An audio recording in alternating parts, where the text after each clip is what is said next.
Haleluya, saudaraku, kita sampai pada minggu yang terakhir pada tahun ini. Saudara, Tuhan begitu baik memimpin memberkati kita. Kalau kita mau menceritakan semua kebaikan Tuhan sepanjang tahun ini, saudaraku, tidak akan habis-habisnya. Karena Tuhan itu memang baik, Dia penuh rahmat, penuh kemurahan, setia, penuh kasih, tidak pernah meninggalkan kita, tidak pernah membiarkan kita. Saudaraku, tidak pernah. Oleh sebab itu biarlah hati kita penuh dengan ucapan syukur. Mengucap syukurlah kamu senantiasa dalam segala sesuatu. Dalam segala sesuatu, maksudnya dalam segala sesuatu berkat Tuhan, bukan dalam sesuatu yang jadi bagi kita dalam hidup ini. Kalau kita lalai, kadang-kadang datang serangan setan. Dalam hal itu jangan ucapkan syukur, tapi lawanlah setannya. Ada juga orang berkata apapun yang terjadi ucapkan syukur. Ditabrak mobil pun ucapkan syukur, sakit pun ucapkan syukur, stroke pun diucapkan syukur, kanker pun ucapkan syukur. Karena tidak semua itu pekerjaan Tuhan. Atas semua pekerjaan Tuhan kita perlu mengucapkan syukur. Amin, saudara. Atas pekerjaan setan kita tolak semuanya. Amin. Haleluya. Tuhan begitu setia. Firman Tuhan hari ini yaitu kesungguhan hati untuk mengikut Tuhan. Kesungguhan hati adalah kunci untuk keberhasilan. Tuhan menghendaki kita bersungguh-sungguh dalam melaksanakan pekerjaan Tuhan. Bahkan lebih dahulu Tuhan menghendaki kita bersungguh-sungguh mengikut Tuhan dalam hidup kita, dengan meninggalkan semua kegelapan. Hendaklah kamu kudus karena aku kudus, Tuhan berkata.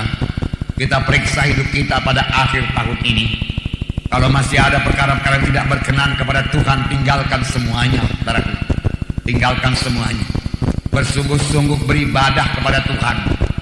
Kita periksa ibadah kita kepada Tuhan. Kita periksa kebaktian kita. Kita periksa doa kita. Kalau kita kurang bersungguh-sungguh selama ini, saudaraku, mari lebih bersungguh-sungguh lagi pada akhir dan kemudian tahun depan dan tahun-tahun seterusnya. Tuhan mempunyai banyak berkat bagi saudara. Kita bersungguh-sungguh, saudaraku, di dalam pengorbanan kita kepada Tuhan, dalam memberikan persembahan kita bersungguh-sungguh. Kita memberi dengan segenap hati. Tuhan Yesus sendiri berkata, berikanlah kepada Kaisar apa yang menjadi milik Kaisar, berilah kepada Tuhan apa yang menjadi milik Tuhan. Ini juga harus kita laksanakan, karena firman Tuhan ini berlaku terus. Kita perlu membayar pajak kepada negara ini. Kita juga perlu membayar persepuluhan kita kepada Tuhan. Mari kita laksanakan lebih bersungguh-sungguh lagi, saudaraku. Ini kunci kepada keberhasilan, kepada pertumbuhan rohani yang luar biasa dalam hidup saudara. Panjang tahun-tahun yang akan datang, saudaraku. Kita bersungguh-sungguh dalam melayani. Tuhan telah mengirimkan begitu banyak jiwa-jiwa yang selamat di dalam pelayanan KKR Natal. Bahkan Natal KKS, ribuan jiwa diselamatkan. Tuhan menghendaki mereka itu sampai kepada maksud Tuhan. Tuhan menghendaki mereka itu jadi murid Tuhan.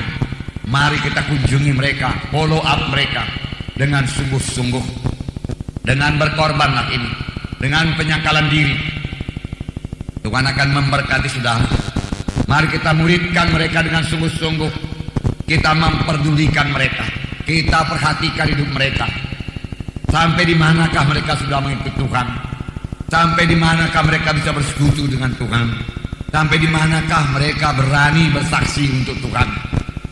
Kita bisa membantu mereka. Kita yang lebih tua rohani daripada mereka, kita layani mereka dengan segenap hati, dengan sungguh-sungguh, dengan sungguh-sungguh, saudaraku. Kita juga harus dengan sungguh-sungguh berdoa. Hanya doa yang sungguh-sungguh yang didengarkan Tuhan. Doa yang separuh-separuh hati tidak akan didengarkan Tuhan. Karena Tuhan kita adalah Tuhan yang bersungguh-sungguh. Kita harus antusias. Saudaraku, berarti Tuhan di dalam. Tuhan di dalam kita, saudaraku, membuat kita antusias, membuat kita bersemangat, membuat kita bersungguh-sungguh, saudaraku. Nah, saudaraku yang kasih, ini kunci kepada keberhasilan. Firman Tuhan berkata, saudaraku, dalam Roma 12 ayat 11. Roma 12 ayat 11. Sini dikatakan, janganlah hendaknya kerajinanmu kendor, biarlah rohmu menyala-nyala, dan layanilah Tuhan. Bersukacita dalam pengharapan, sabar dalam kesesakan, dan bertekunlah di dalam doa.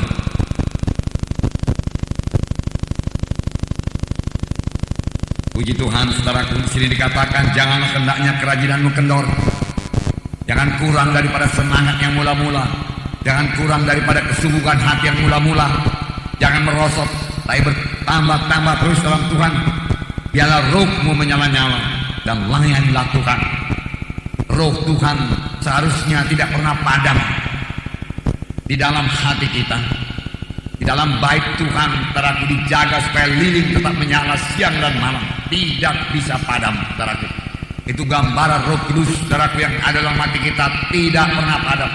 Selalu menyala-nyala, selalu tergerak oleh belas kasihan, selalu menjadi pembawa damai, selalu penuh dengan kasih Tuhan, selalu bersekutu dengan Tuhan, selalu hidup dalam terang Tuhan, saudaraku. Biarlah rohmu menyala-nyala, layanilah Tuhan. Firman Tuhan berkata, saudaraku. Ini kita laksanakan dalam hidup rohani kita. Dalam 1 Korintus 15 ayat 58. Di sini dikatakan 1 Korintus 15 ayat 58. Firman Tuhan berkata, karena itu saudara-saudaraku yang terkasih, berdirilah teguh, jangan goyang, dan giatlah selalu dalam pekerjaan Tuhan. Sebab kamu tahu bahwa dalam persekutuanmu dengan Tuhan jerih payahmu tidak sia-sia. Haleluya. Boleh jadi saudara berkata banyak kali kebaktian Natal kita, Natal demi Natal. Pujilah Tuhan, saudaraku. Firman Tuhan berkata, jerih payahmu tidak sia-sia. Pelayanan saudara tidak sia-sia. Kesaksian saudara memanggil jiwa-jiwa tidak sia-sia. Doa saudara tidak sia-sia. Tidak ada yang sia-sia. Firman Tuhan yang ditabur tidak sia-sia. Tidak kembali dengan kosong. Saya percaya hal tersebut, saudaraku. Walaupun tidak semua datang di kebaktian kita, rata-rata mereka selamat, saudaraku. Dari beberapa tahun yang lalu, saudara, kira-kira 10 tahun yang lalu, saudaraku, kami melayani dalam satu kebaktian di Yayasan Pelayanan Kristen I Care. Kira-kira 1.500 orang berhimpun tiap-tiap minggunya, dan firman Tuhan ditabur, saudaraku. Tetapi kemudian kebaktian itu bubar karena tidak bersifat interdenominasi lagi. Karena kami mendapat pimpinan Roh Kudus untuk membangun tubuh Kristus, yaitu gereja lokal. Sudah kami lihat contoh di Australia dan membaca buku-buku rohani tentang hal tersebut. Kami memutuskan pada tahun 87 untuk membangun satu gereja lokal di Medan. Saudaraku, itu menyebabkan saudaraku, I Care, saudaraku, merasa tidak kami layani lagi. Oleh sebab itu, saudaraku, mereka berpencar-pencar. Namun, saudaraku, dalam perjalanan kami mendetakkan Injil KKR sampai ke Indonesia Timur sana, di mana saja kami melayani, apakah di ibu kota, di Palembang, atau di mana saja, kami selalu bertemu dengan anak-anak Tuhan yang selamat di I Care dulu. Dan banyak di antara mereka masuk dalam perguruan tinggi Alkitab, sekolah Alkitab, Institut Alkitab, dan lain sebagainya, dan telah selesai. Bahkan banyak di antara mereka telah melayani. Mereka bersalamat dengan kami dan berkata, oh selamat Pak Munte, terima kasih buat pelayanannya, dan sebagainya. Tidak ada yang kembali dengan kosong. Sepanjang kita menaburkan firman Tuhan tersebut dengan kasih, dengan segenap hati, dengan pimpinan Roh Kudus, Tuhan akan memberikan kemenangan. Saudaraku, apalagi sekarang Tuhan telah menyediakan wadah gereja lokal ini, saudaraku, yang memang benar-benar kehendak Tuhan yang sempurna. Bukan kehendak Tuhan yang diboleh-bolehkan sama sebagaimana para church atau yayasan-yayasan atau persekutuan doa itu. Tetapi ini adalah kehendak Tuhan yang sempurna. Saya tidak berkata kita sudah sempurna, kita masih banyak kekurangan. Tapi inilah kehendak Tuhan yang sempurna, yaitu gereja lokal. Inilah proyek Tuhan yang terakhir, saudaraku, sebelum kedatangannya kedua kali. Dan firman Tuhan sama sebagaimana kita baca hari Jumat itu, saudaraku, bahwasanya akan terjadi perdamaian yang luar biasa, dan gunung rumah Tuhan akan ditinggikan dan segala gunung-gunung yang lain, dan segala bangsa akan datang ke sana dan berkata, mari kita pergi ke rumah Tuhan. Pengajaran datang daripada rumah Tuhan. Segala bangsa akan datang. Jadi percaya saja, saudara, pada akhir zaman, goncangan, tantangan, saudaraku, rumah Tuhan, gereja lokal akan bertambah-tambah jaya, akan bertambah-tambah besar, akan bertambah-tambah suci, akan bertambah-tambah berkuasa, akan bertambah-tambah sampai kepada maksud Tuhan. Pujilah Tuhan. Untuk itu kita semua perlu bersungguh-sungguh hati mengikut Tuhan. Amin, saudara. Ya, kita membiasakan diri, menyangkal diri buat hal tersebut, saudaraku. Akhirnya daging ini akan mengikut karena dia mesti tunduk kepada pimpinan Roh Kudus. Giatlah selalu dalam pekerjaan Tuhan, firman Tuhan berkata, dan dalam jerih payahmu persekutuanmu dengan Tuhan, jerih payahmu tidak sia-sia. Memang dalam mengerjakan pekerjaan Tuhan, kita perlu senantiasa bersekutu dengan Tuhan. Dalam berdoa, dalam beriman juga, firman Tuhan berkata, kita harus beriman dengan sungguh-sungguh, mencari Tuhan dengan sungguh-sungguh, dan Tuhan pasti memberi pahala. Ibrani 11 ayat 6. Saya membacakannya kepada saudara. Tetapi tanpa iman tidak mungkin orang berkenan kepada Allah. Sebab barang siapa berpaling kepada Allah, ia harus percaya bahwa Allah ada dan bahwa Allah memberi upah kepada orang yang sungguh-sungguh mencari Dia. Sungguh-sungguh mencari Dia. Sungguh-sungguh mencari Dia. Allah memberi upah kepada orang yang sungguh-sungguh mencari Dia. Nah, bukan dengan separuh hati mencari Tuhan, tetapi Tuhan memberkati orang yang bersungguh-sungguh mencari Dia. Tuhan minta kita bersungguh-sungguh karena kesungguhan hati adalah sifat daripada Tuhan Yesus. Dan Tuhan Yesus di dalam kita akan menyebabkan kita juga bersungguh-sungguh hati. Kalau selama ini kita masih belum bersungguh-sungguh hati, mari kita tekadkan hati kita. Saya mau bersungguh-sungguh hati Tuhan sepanjang tahun ini dan seterusnya. Kalau sepanjang tahun ini saudara sudah bersungguh-sungguh hati, saudaraku, dalam beribadah kepada Tuhan, dalam berdoa, dalam melayani, dalam pekerjaan Tuhan, dalam memberikan, saudaraku, dalam memberi, saudara, dalam pelayanan, maka saya yakin tahun-tahun berikutnya, saudaraku, saudara lebih mudah bersungguh-sungguh hati, saudaraku. Dan saudara akan bertambah-tambah teguh dalam Tuhan. Pada tahun ini, maksud saya pada akhir tahun ini dan tahun 1999, saudaraku. Lihatlah Yesus, saudaraku, bagaimana dia mengerjakan pekerjaan Bapaknya. Dia mengerjakan pekerjaan Bapaknya dengan segenap hati, dengan kesungguhan hati. Yohanes 4 ayat 34. Saya membacakan kepada saudara. Yesus berkata kepada mereka, kata Yesus kepada mereka, makananku ialah melakukan kehendak Dia yang mengutus aku dan menyelesaikan pekerjaannya.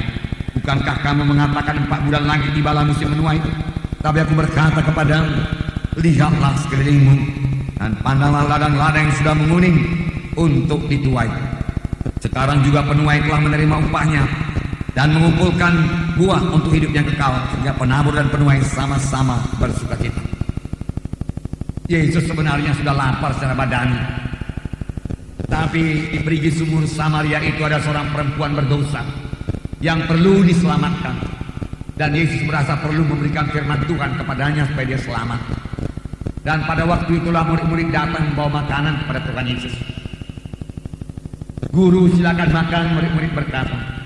Tapi Tuhan Yesus berkata, ada padaku makananku, yaitu untuk melakukan kehendak Dia yang mengutus aku dan menyelesaikan pekerjaannya. Aku harus mengerjakannya dengan segera-segera karena waktunya singkat. Tuhan Yesus berkata. Bahkan Tuhan Yesus berkata, lihatlah sekelilingmu. Kamu berkata 4 bulan lagi baru musim menuai. Itu tuaian gandum, Tuhan Yesus berkata. Tetapi lihatlah sekelilingmu, pandanglah ladang-ladang rohani, pandanglah ladang jiwa-jiwa yang sudah menguning, semua siap sedia untuk dituai. Murid-murid tidak melihat ladang-ladang rohani. Minggu yang lalu juga kita melihat banyak kekurangan murid-murid, karena murid-murid belum dibaptiskan dengan Roh Kudus, belum dipenuhkan dengan Roh Kudus. Murid-murid kekurangan kasih, murid-murid kekurangan kesungguh-sungguhan, saudaraku, murid-murid saudaraku kekurangan saudaraku pengertian. Nah, saudara, sehingga Tuhan berkali-kali menegurkan mereka. Tetapi setelah Roh Kudus turun ke atas mereka, murid-murid berubah. Saudara, kepada kita sekarang ini juga berarti, lihatlah Tuhan Yesus begitu sibuknya dalam pekerjaan Tuhan, jika Dia berkata, makananku ialah mengerjakan pekerjaan Bapa yang menyuruh aku. Pandanglah sekeliling, lihatlah ladang-ladang sudah menguning, siap sedia buat dituai. Aku harus mengerjakannya, Tuhan berkata. Adakah kita juga melihat pada saat ini ladang-ladang sudah menguning buat dituai? Sudah menguning, berarti sudah menguning. Sudah menguning, jiwa-jiwa begitu mudah, saudaraku, untuk membawanya kepada Tuhan sepanjang kita, saudaraku, memberitakan firman Tuhan yang benar. Pada hari Jumat kita membaptiskan 256 jiwa. Rata-rata mereka bersuka cita. Puji Tuhan, saudaraku. Saya lihat saudaraku di depan berdiri dari suku Chinese, saudaraku, sekitar 16 orang dibaptiskan, saudaraku. Ini satu kemenangan yang luar biasa karena mereka bukan dari latar belakang Kristen, tapi latar belakang Buddha, saudaraku. Puji Tuhan, saudara. Saudara, dan saya melihat di depan seorang kaum bapak. Dia berdoa dengan sungguh-sungguh, Kita berkata waktu diterima lebih dahulu Roh Kudus. Lalu dia mengangkat tangannya dan dia mulai gemetar, saudaraku. Dan mulai berseru-seru kepada Tuhan. Kemudian dia penuh dengan Roh Kudus, saudaraku. Dia penuh dengan Roh Kudus, dia berkata-kata dengan bahasa roh. Saudara, setelah itu dia pun meletakkan tangannya kepada istrinya, saudaraku. Istrinya juga penuh dengan Roh Kudus, saudaraku. Kemudian saudaraku, anaknya kira-kira 10 tahun umurnya, saudaraku, dia letakkan tangan lagi pada anaknya dengan berdoa sungguh-sungguh, saudara. Saudara, dan saudara lihat dia begitu bersungguh-sungguh, Tuhan mendengarkan doanya. Sampai pada perjamuan suci, saudara masih melihat dia berseru-seru kepada Tuhan dan menangis kepada Tuhan. Tapi biasa kita lah orang Batak ini, saudaraku, yang paling kuat suaranya, saudaraku. Tetapi nyatanya pada hari itu dia yang paling kuat suaranya, saudaraku. Biasa suku Chinese ini, saudaraku, dia diam-diam saja. Tetapi nyatanya pada waktu dia berseru-seru kepada Tuhan, hanya tinggal dia pun yang berseru-seru. Dia tidak peduli, saudaraku. Dia menerima berkat Tuhan. Yang saya dengar kemudian dia menyalami banyak orang. Dan dia berkata, terima kasih saya sudah selamat. Terima kasih saya sudah selamat. Terima kasih buat doanya. Terima kasih saya sudah selamat. Bersungguh-sungguh. Amin, saudaraku. Bersungguh-sungguh. Dia bersungguh-sungguh. Dia diberkati Tuhan, saudaraku. Dan kita juga harus bersungguh-sungguh menginjili mereka karena Tuhan cinta kepada mereka, saudaraku. Haleluya. Puji Tuhan, saudaraku. Saudaraku yang kasih dalam nama Tuhan Yesus. Bahkan Tuhan Yesus lebih bersungguh-sungguh lagi. Karena sukacita Tuhan yang terbesar, yaitu mengerjakan pekerjaan Bapaknya. Saudaraku, sedikit-sedikit, saudaraku, saya alami juga, saudaraku, dari mula-mula melayani ke desa-desa, saudaraku. Dan daerah itu gelap, banyak yang berbegu, belum mengenal Yesus pada waktu itu, saudaraku. Tahun 65, 67, saudaraku, tahun 70 kami, 73, 75. Listrik juga belum masuk ke desa, jalan menuju sukar, saudara, kami tempuh dengan sebisa-bisa kami sampai ke desa dan kami beritakan Injil Tuhan dengan sangat sederhana pada orang desa, saudara. Dan mereka menerima, mereka berdamai, mereka menerima sebagai Tuhan dan Juru Selamatnya. Mereka menangis mengaku dosanya, saudara, dalam satu kali kebaktian. Saya berdamaikan mereka satu persatu, makan waktu berjam-jam, saudara. Kebaktian kerap kali berakhir jam 12 malam, saudara. Dan kami bersekutu lagi sebentar, setelah kemudian pulang ke Medan. Letih tubuh ini karena siang hari juga kerja. Tetapi tahukah saudara, sukacita untuk mengerjakan pekerjaan Tuhan. Telah selamat pula jiwa-jiwa Tuhan. Haleluya Tuhan, terima kasih. Betapa indahnya sorga melihat jiwa-jiwa itu selamat Tuhan. Aku bersyukur padamu, kami bersyukur padamu, kami bersyukur padamu. Haleluya, haleluya.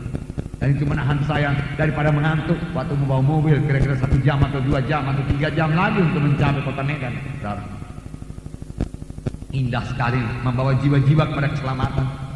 Saudara, dan sampai di Medan berdoa, pagi hari berdoa lagi, saudara. Mengapa?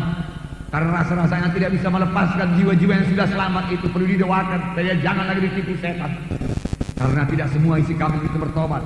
Masih ada juga dukun-dukun di sana. Masih ada juga kuasa-kuasa kegelapan di sana. Perlu dilindungi mereka melalui doa dan dibutuhkan darah Yesus. Apalagi mereka belum dibaptiskan.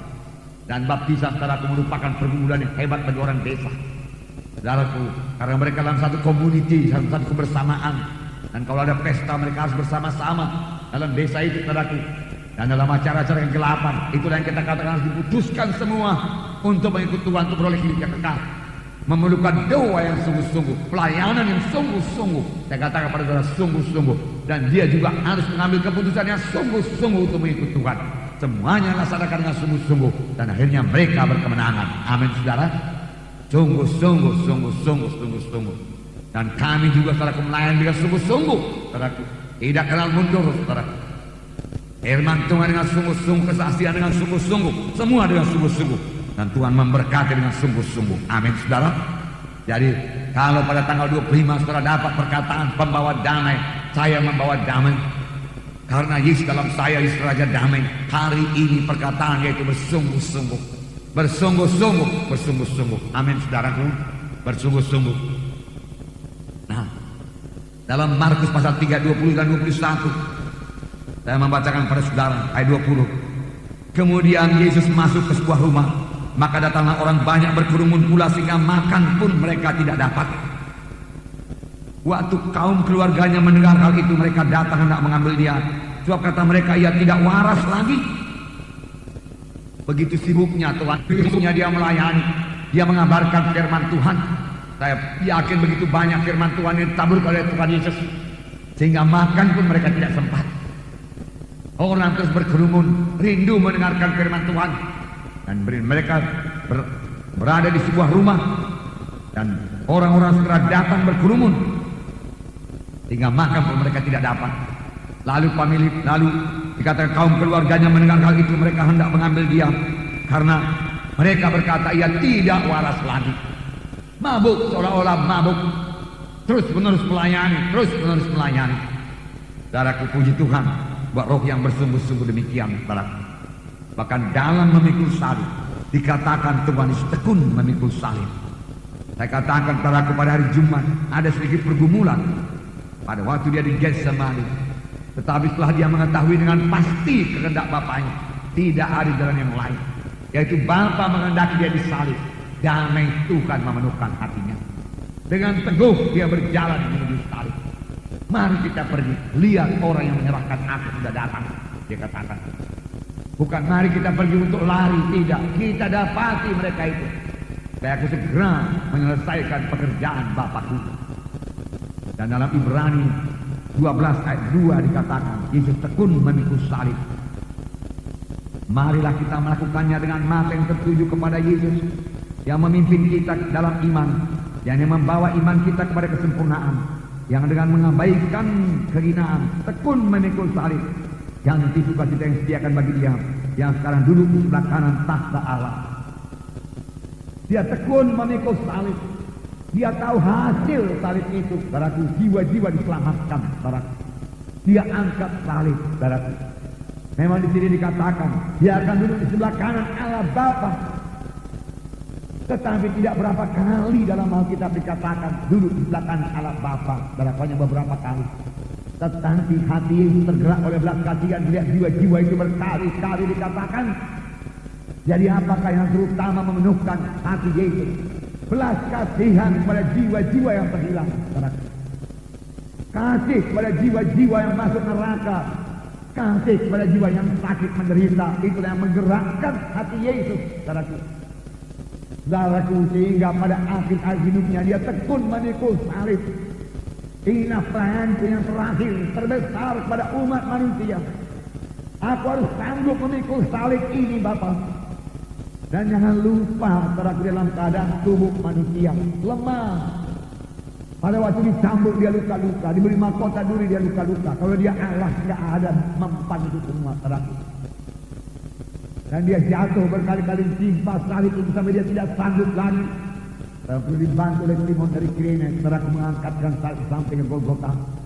Tetapi dia tekun memikul salib. Dia tahu sukacita yang besar menanti kepada dia, dan sukacita yang besar menanti umat manusia.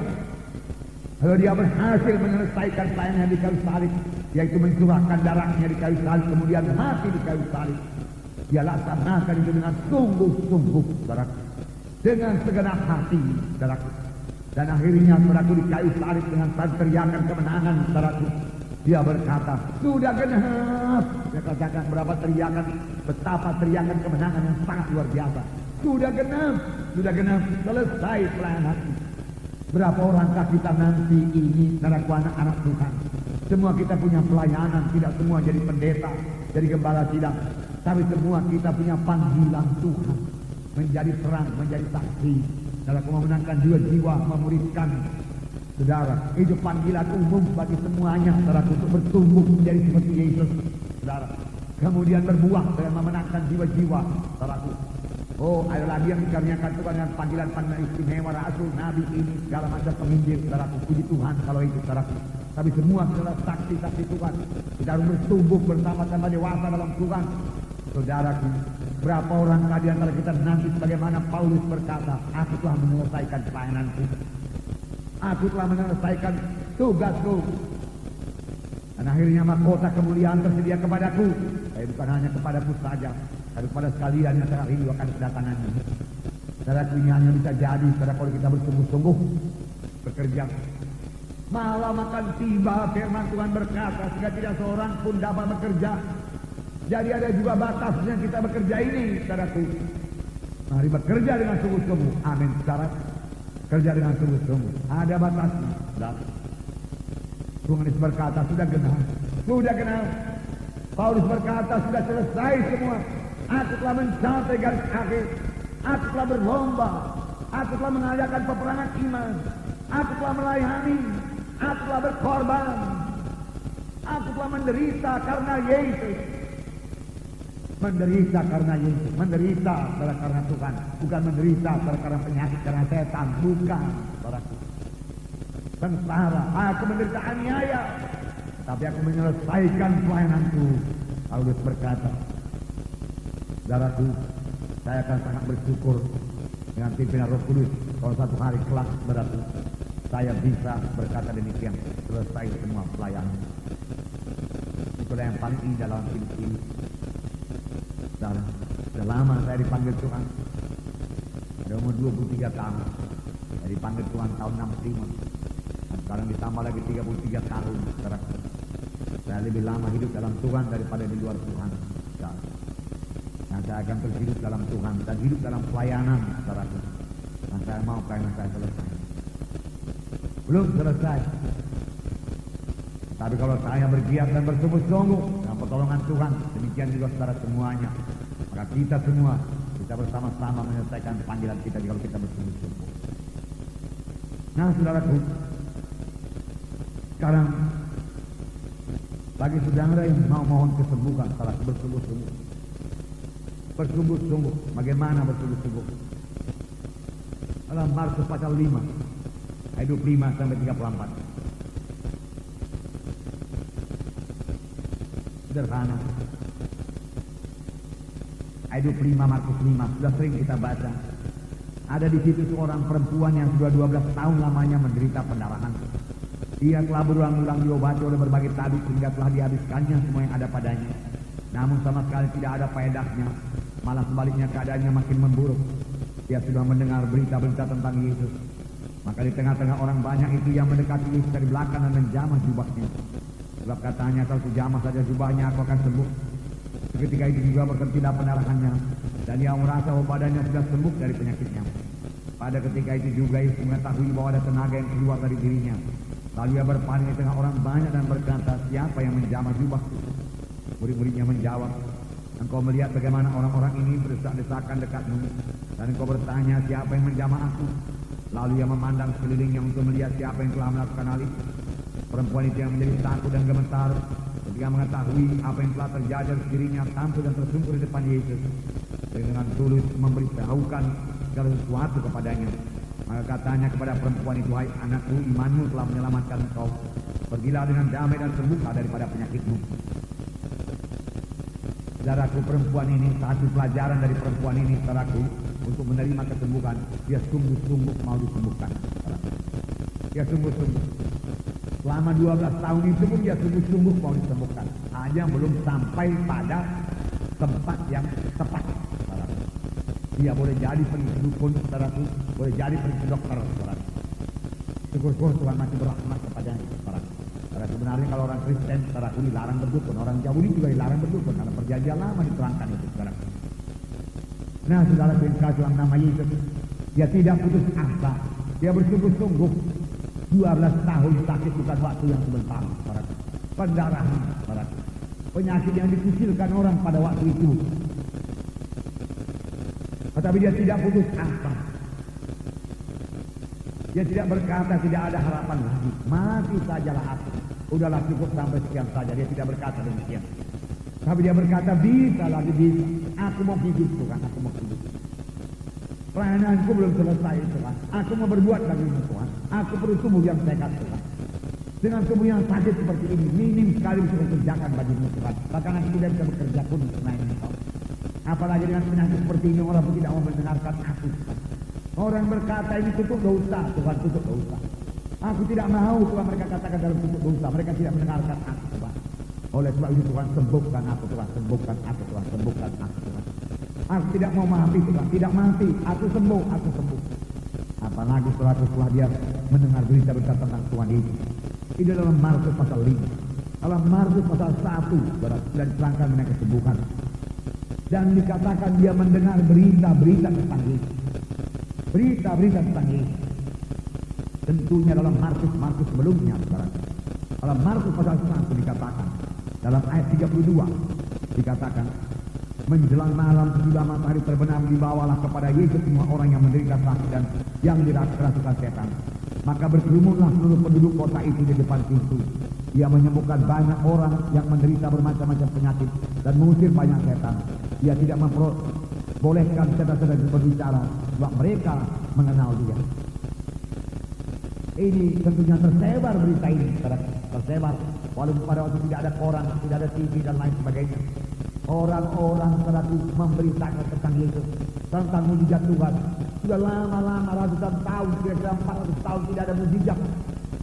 Bangsa Israel itu dalam kegelapan, mulai daripada Maleakhi, sampai ke perjanjian baru kira-kira 400 tahun. Tidak ada wahyu, tidak ada tanda ajaib, tanda mujizat. Kemudian mereka menunggu Mesias. Kemudian datang Mesias dengan segala tanda ajaib. Tentu mereka membawa berita ini kemana-mana. Dan tidak dikatakan menjelang malam, sudah matahari terbenam, Yesus masih juga melayani. Dari pagi sampai siang sore melayani, malam juga melayani. Orang membawa kepadanya orang yang menderita sakit yang kerasukan setan. Berkerumunlah semua penduduk kota itu di depan pintu. Ia menyembuhkan banyak orang yang menderita bermacam-macam penyakit dan mengusir banyak setan. Ia tidak memperbolehkan setan-setan itu berbicara, sebab mereka mengenal dia. Nah, saudara, berita ini sampai kepada perempuan tersebut. Kemudian dalam ayat 40 Markus 1, seseorang yang tadi kusta datang kepada Yesus sampai berlutut di hadapannya yang memohon bantuannya. Kalau kau mau, kau dapat mencairkan aku. Maka tergeraklah hatinya oleh belas kasihan. Lalu ia mengulurkan tangannya menjamah orang itu dan berkata kepadanya, aku mau jadilah engkau tahir. Seketika juga lenyaplah penyakit kusta orang itu dan dia menjadi tahir. Saudaraku, ini juga didengar oleh perempuan tersebut. Perempuan yang sakit 12 tahun itu, dia meneguhkan imannya sehingga dia berkata, aku sembuh, aku sembuh. Kemudian kita membaca dalam Markus pasal 2 ayat 10. Tetapi supaya kamu tahu bahwa di dunia ini anak manusia berkuasa mengampuni dosa, berkatalah ia kepada orang dukun itu kepadamu, dikatakan, bangunlah, angkatlah tempat tidurmu dan pulanglah ke rumahmu. Dan orang itu pun bangun, segera mengangkat tempat tidurnya dan pergi keluar di hadapan orang-orang itu. Yang mereka semua takjub lalu memuliakan Allah, katanya, yang begini belum pernah kita lihat. Yang begini belum pernah kita lihat. Tentu ini satu ajaib Tuhan yang luar biasa. Dan mereka tidak bisa menyimpan hal tersebut dalam hatinya. Mereka menceritakan kepada orang lain. Dan kedengaran kepada perempuan tersebut, perempuan yang tadi 12 tahun. Dan dia dengan sungguh-sungguh berkata, aku sembuh, aku bisa sembuh, aku sembuh, aku sembuh. Aku tidak jadi mati, aku sembuh. Lalu dia sungguh-sungguh mencari Yesus, saudaraku. Tetapi dia dapati Yesus dikerumuni oleh orang banyak. Dan sebagai seorang perempuan yang sakit pendarahan, saudaraku, tidak layak untuk datang ke kerumunan laki-laki demikian.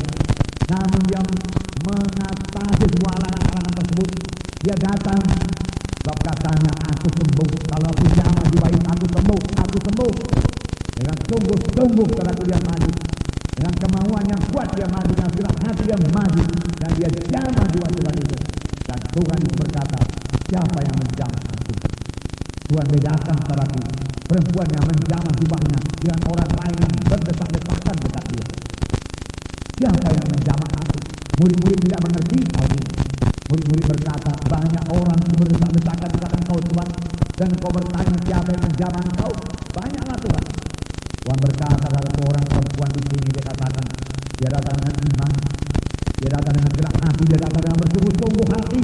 Dia percaya sungguh-sungguh dia hidup, dia percaya sungguh-sungguh dia sembuh, dia tidak mau mati. Dia mendengar berita-berita tentang diriku yang menyembuhkan.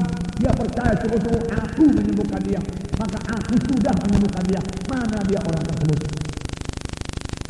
Perempuan itu takut dan gemetar dan berkata, akulah dia Tuhan. Lalu Tuhan berkata, hai anakku, imanmu telah menyembuhkan engkau. Iman ditunjukkan dengan tindakan yang sungguh-sungguh, percaya yang sungguh-sungguh.